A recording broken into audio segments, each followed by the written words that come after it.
Serdecznie zapraszam do odcinka 22 playlisty Mroczna Historia pod tytułem Okultyści, część pierwsza.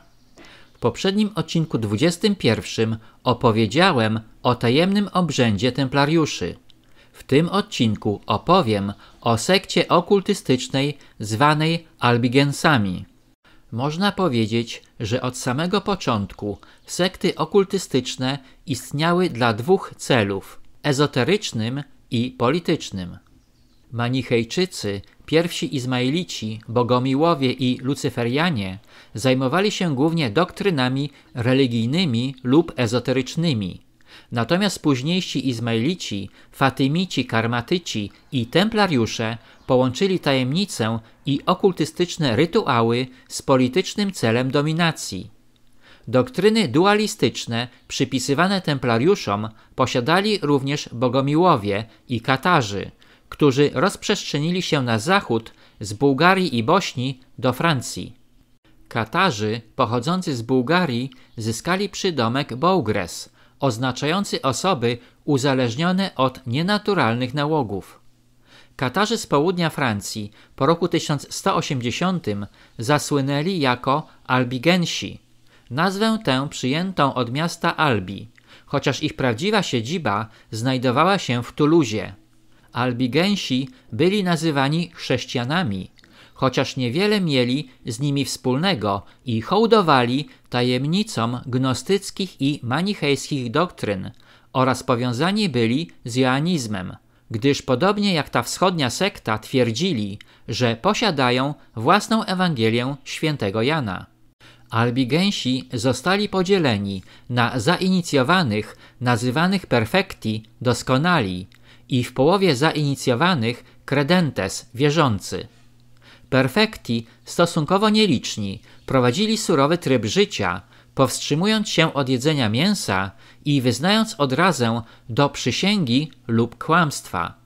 Tajemnica, którą posiadali, wzbudzała pełen uwielbienia szacunek credentów, którzy stanowili zdecydowaną większość sekty i oddawali się wszelkiemu występkowi, lichwie, rozbójnictwu i krzywoprzysięstwu. Kredenci uważali małżeństwo za prostytucję i tolerowali kazirodztwo. Albigensi swoje główne wsparcie znaleźli wśród szlachty Langwedocji. Teren Langwedocji, nazywany Judą Francji, zamieszkany był przez mieszaninę ras: iberyjską, galijską, rzymską i semicką. Szlachta Langwedocji, w odróżnieniu od pełnych pobożności rycerzy z północy, straciła wszelkie uznanie i szacunek dla swoich tradycji. Wielu z nich miało w swojej genealogii jakiegoś Saracena, czyli Araba, lub Rzymianina. Wielu z nich przywiozło do Europy luźną moralność, którą nabawili się w czasie wypraw krzyżowych. Hrabia de Commages praktykował poligamię. Natomiast według kronik kościelnych Rajmund VI, hrabia de Toulouse, jeden z najzagorzalszych credentes, miał swój harem. Ruch Albigensów był fałszywie przedstawiany jako protest przeciwko tyranii Kościoła rzymskiego. W rzeczywistości było to powstanie przeciwko podstawowym doktrynom chrześcijaństwa, jak również wszelkim zasadom religii i moralności. Podczas kiedy część sekty otwarcie twierdziła, że prawo rzymskie było lepsze od prawa chrześcijańskiego, to dla innych Bóg Starego Testamentu był tak odrażający, jak fałszywy Chrystus, który cierpiał na Golgocie. Prekursorzy XVII-wiecznych libertynów, XVIII-wiecznych iluminatów oraz szlachta Albigense pod pretekstem walki z kapłaństwem starali się odrzucić wszelkie ograniczenia nałożone przez Kościół.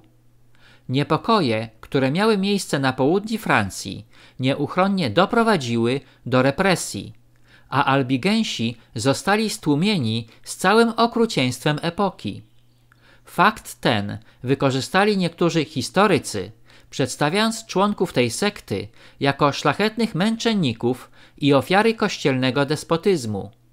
Ale podobnie jak w przypadku templariuszy, fakt, że byli prześladowani, nie dowodzi ich niewinności ani zarzucanych im zbrodni.